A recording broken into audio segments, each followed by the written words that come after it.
Welcome to another exciting tutorial.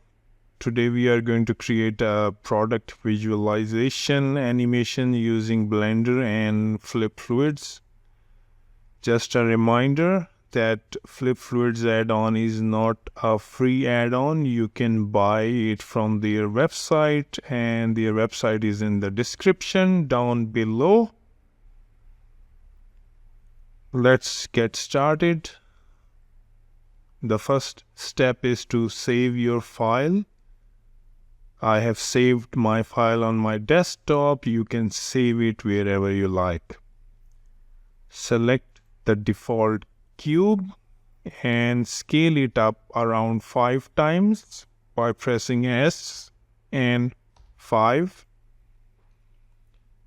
I will go to the outliner. I will double click and rename this cube to cube-domain,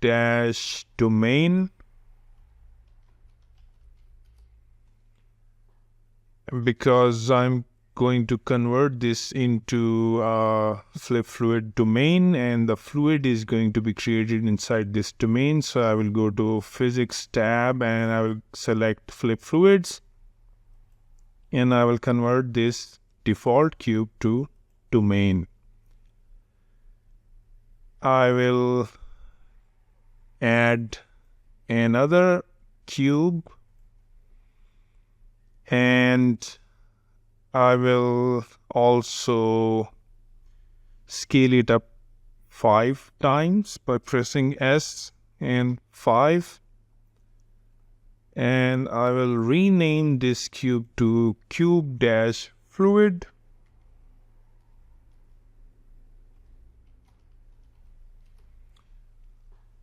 And I want to decrease the height of this second cube-fluid. So I will give it a height around 3.5 on the Z-axis. And I will try to move it with the move tool to the bottom of the domain. So you can see it touches the bottom of the domain. As you can see, I have named this second cube as cube-fluid. So you can guess that I'm going to convert it into a FlipFluid type fluid. And now I need my object, like a perfume bottle or any product model. For that, I will go to Blender Kit, which is a free add-on, and it provides you with a lot of free models, materials, scenes, HDRs, and brushes. So I will look for perfume. So as you have seen in my demo video, I have used this bottle by this guy. So I will click it, and you can see it has been downloaded, but it's quite small as compared to rest of my objects. So while I have selected this perfume blanche, I selected this, and I would like to scale it up around like 30 times. So I will press S and 30. Later on, if I feel that it's a little bit bigger, I can scale it down. Let's examine this 3D model, because it's very important that your 3D model is closed from all sides and is just one piece. If it's not closed from all sides, then FlipFluids will not be able to generate the fluid properly. So if you can see, this Perfume bottle has this main body, and it has this bottle cap and this sticker inside fluid object, which is not useful for us at the moment. It's just inside this bottle. And a pipe. We don't need this pipe, so I'm just going to select the pipe and I will press X to delete it. I will join this one and this one, so I will join together the cap and the bottle by pressing Ctrl J. And you can see now the bottle and cap is just one body and it's closed from all sides. But we have this sticker and we have inside liquid, which is not the liquid for FlipFluids. It's just within this bottle. So we can keep it if we want. We can delete it, but I don't want to delete it. One main thing here is this sticker and this inside object moves with this bottle. So we don't need to worry about the sticker and inside fluid volume. We just need to worry about this bottle. As I have joined the cap and bottle together as one object, I will right click and set origin to geometry. So you can see now the origin of the geometry is at the right place. Before it was down here somewhere, but now it's all right. Let me check where is the front of the bottle. So I think it's this one. Let me go to the viewport shading render, and I can see this is the front. I cannot see it properly because I don't have much light. Let me just go to the world settings and let me change the color something like gray or white, so I can have some light in the scene. So I can see this one is my front part of the bottle. So I want to set my camera here somewhere. So I want to convert this view as my camera view. So I will press Ctrl Alt 0 on the numerical keypad all together. And quickly this view will become my camera view. And I can see my camera is looking in this direction. And if I want to see my camera view again, I can press 0 on the numerical keypad. But my camera is not properly aligned, so I will just go to the items. And I know from my experience that X should be 0. And in rotation, it should be 90, 0, and 0. And I can, by moving on Y-axis, I can move my camera forward.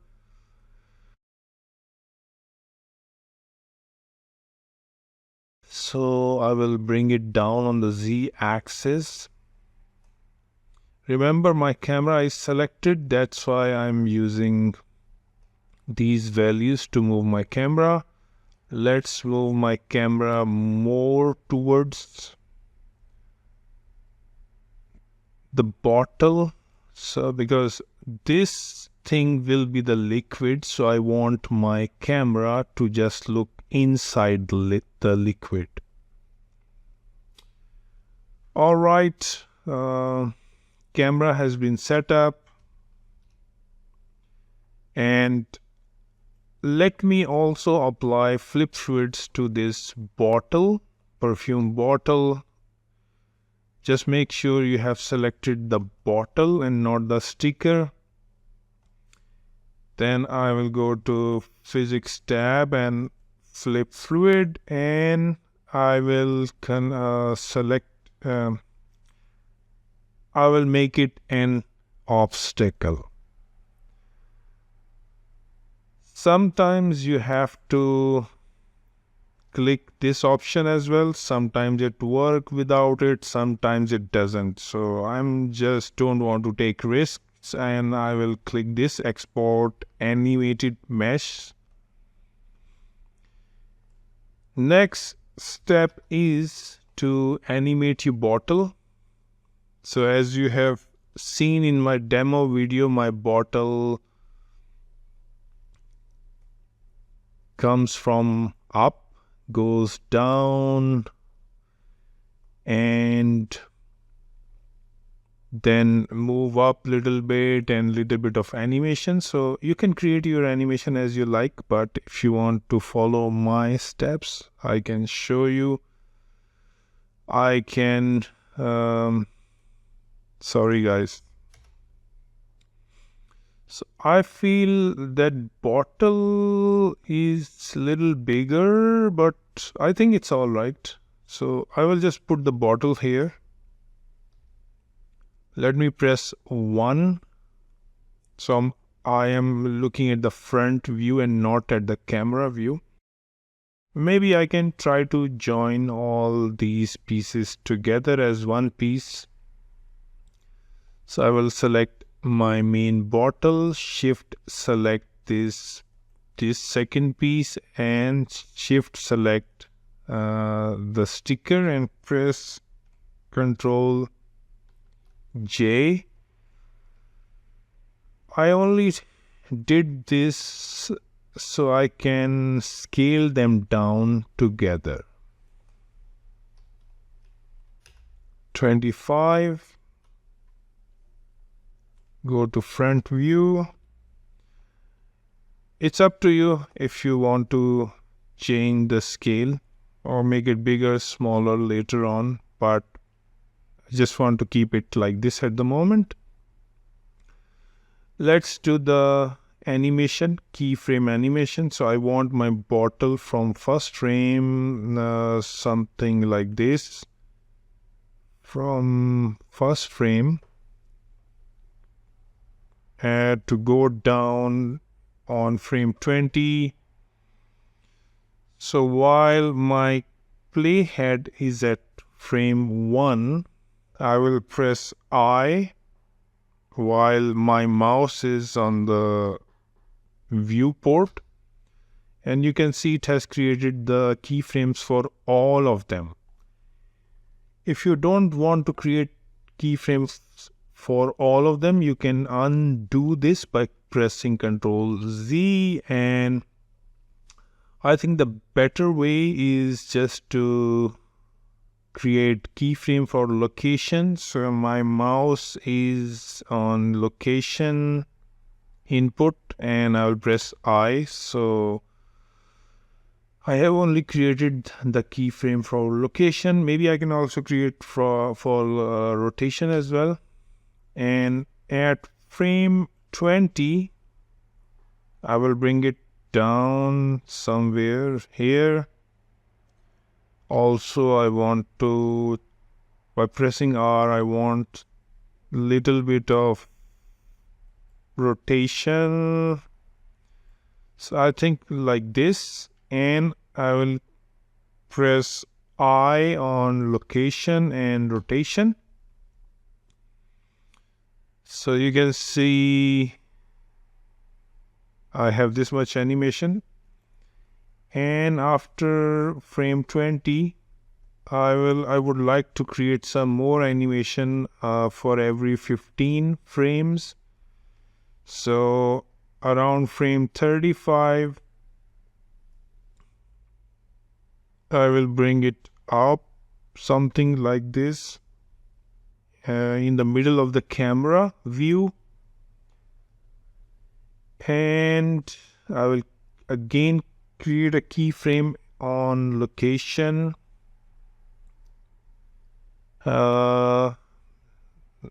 Rotation, if you want, you can do it. So I will move my playhead around 15 frames. So at frame 50, I will press R to rotate it like this. And at rotation, I will click the keyframe by pressing I, and location, press I. And around frame 65, I just want to make it straight. If you are not sure that it's straight or not, you can go to the Y value on the rotation and you can press 0 and press I to make a keyframe. So let's play the animation.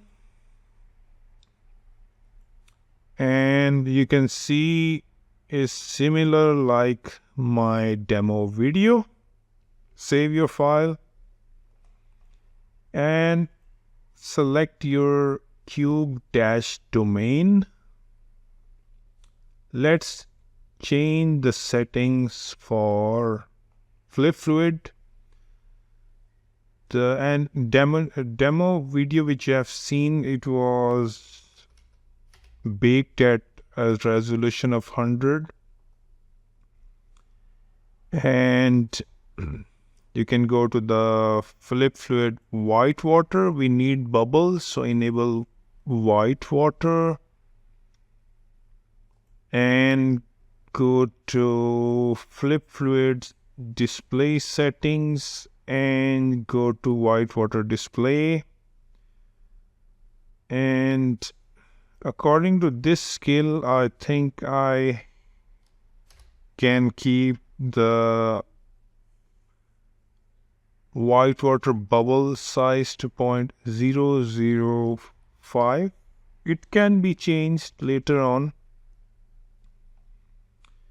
Go to FlipFluid materials and to FlipFluid surface, the water surface, you can give the material FF water clear and form material bubble material sprays, spray material. That's it for now. Save your file and let's do a test baking just to see if it's working properly and fluid is being generated and our obstacle is working properly and hitting the water. So let's press bake and bake around or maybe 30 frames, 40 frames, something like that.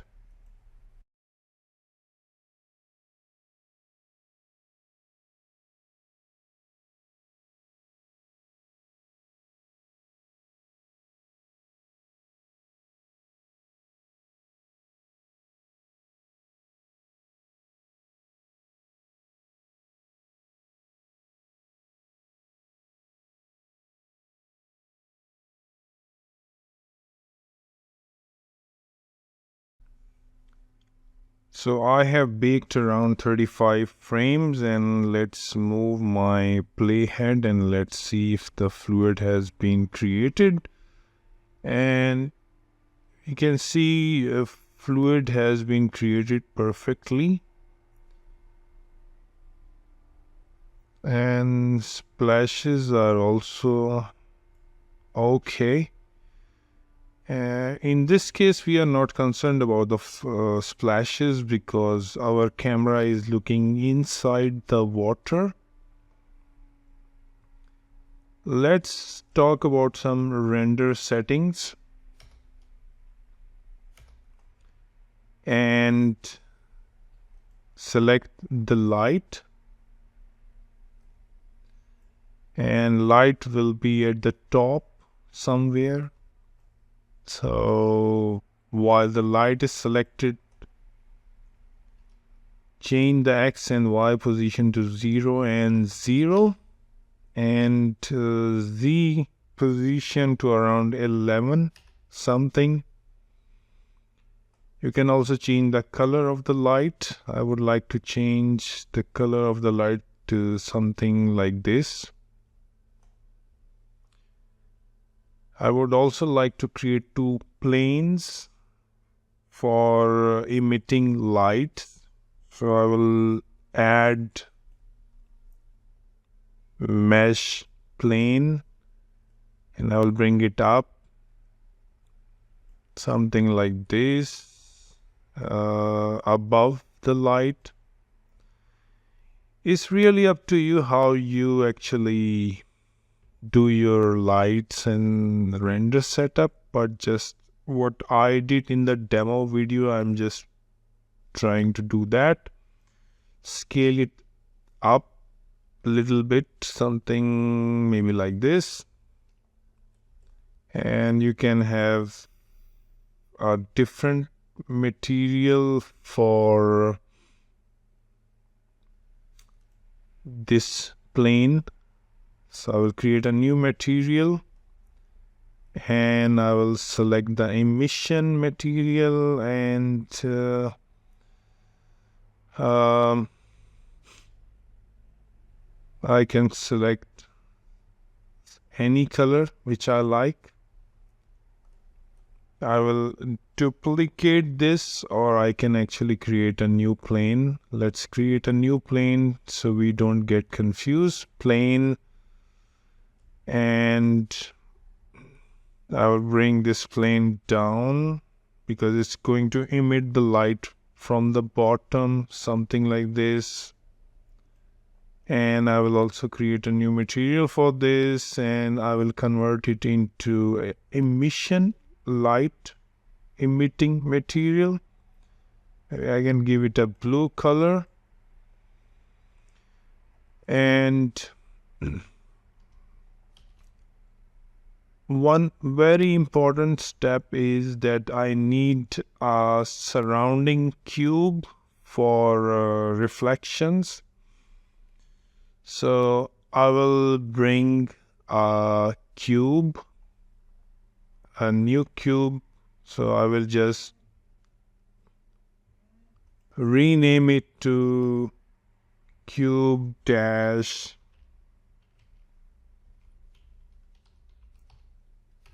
container,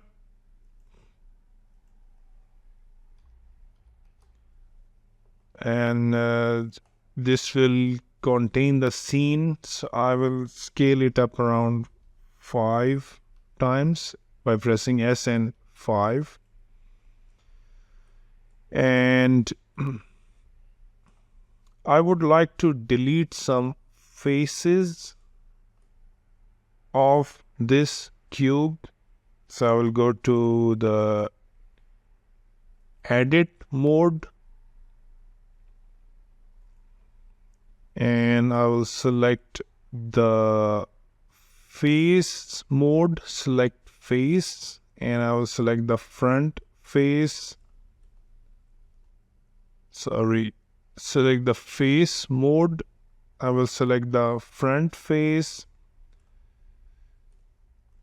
bottom face, and the top face, these 3 faces, and I will press X to delete them.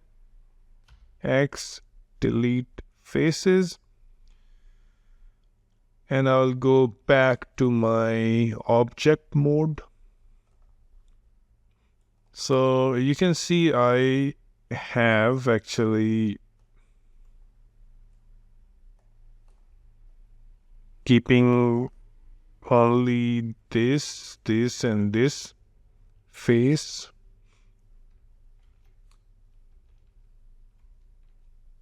Let me undo so it can go back to its position.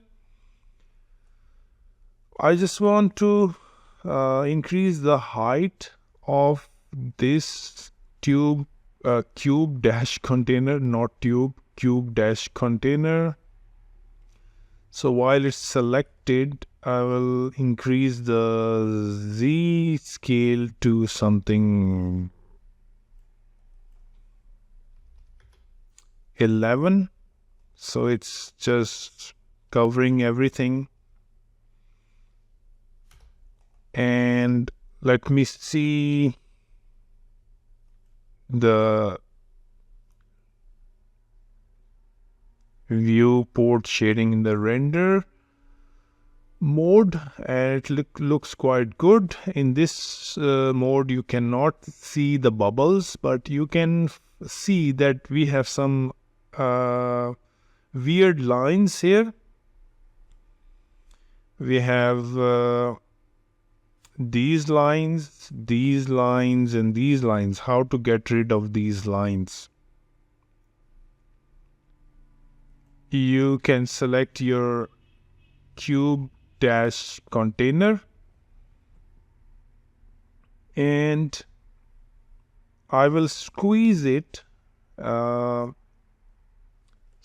it touches the edges of the water. So while this cube dash container is selected, I think this is the X scale, you can see. So I will decrease the X scale to something like this, and you can see it's going inside the fluid and here as well. And it should also, the back side should also go inside the fluid. It will reduce, or it will remove those weird white lines. So this is the Y scale. Let me decrease the white scale as well. So you can see the fluid is coming out of the cube dash container. Let's go press 0 on the numerical keypad and see in the render viewport shading.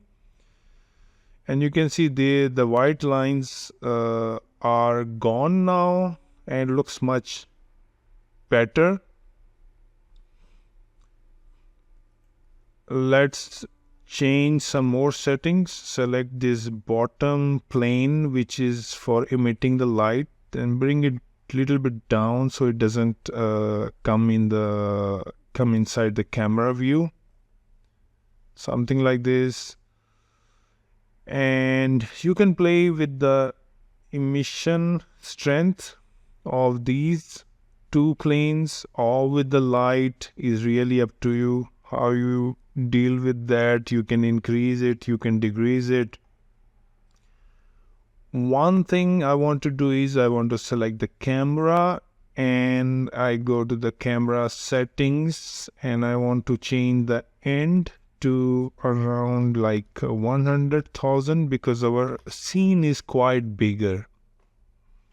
Save your file, and just some final render settings. Make sure in the render settings the render engine is cycles, and for the demo purposes I will just select maximum samples for rendering, maybe just 16, maybe just 8 at the moment, otherwise it's going to take a lot of time. Denoise, go to light paths, and remember one of this important thing in the demo file or demo animation which I showed you was the caustics. So make sure your reflective and refractive caustics are on. Go to the output and make sure your resolution X and Y is 1920 1920, so you are getting a square, but it's really up to you if you want to have a different render output size for your image or video. One important thing, we want our fluid to emit caustics. So I will select my fluid surface and I will go to the object and I'll go to shading and I will select shadow caustics, and I want my cube dash container to receive the shadow caustics. So when I select cube dash container, I will select receive shadow caustics, and it's inside object, shading and caustics. And so my fluid surface is going to emit the caustics and this cube dash container is going to receive the caustics. So go back to the light, select the light and check some settings. You need to activate shadow caustics, and if you plan to use the environment lighting, then you can also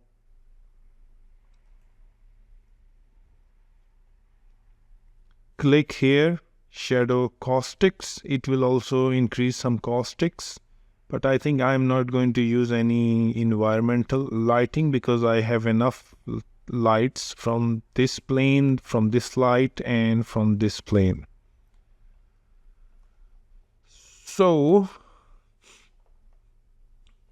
I think I have covered all the settings. So let's go to the camera view and do our demo render. I think I only baked 34 frames. So let me do a test render image.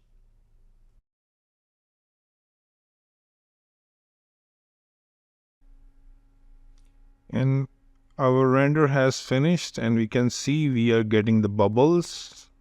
You can see the bubbles and we are getting the caustics as well. By increasing or decreasing the lights, you can increase or decrease the caustics and change the above lighting to some different colors, and you can play with it. If you don't understand anything, you can leave the questions in the comments. I will definitely try to answer. That's it for today. If you like the tutorial, please subscribe to the channel and like the video. I will try to bring more fluid VFX in future. Thank you for watching the tutorial.